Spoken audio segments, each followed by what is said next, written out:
देहूमधलं विठ्ठलाचं मंदिर गळायला लागलं आणि तुकाराम महाराजांना भ्रांती पडून राहिली की आता माझ्या विठ्ठलाला पाऊस लागल्याशिवाय राहणार नाही.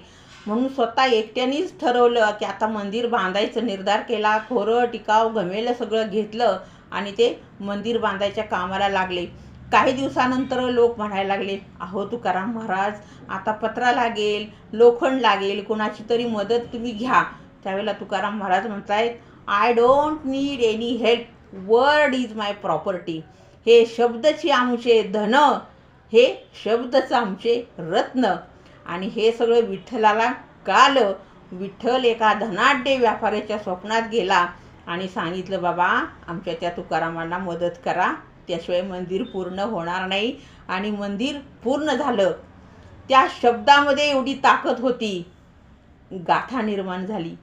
शब्दामध्ये एवढी ताकद होती, विठ्ठलाचं घर तयार झालं.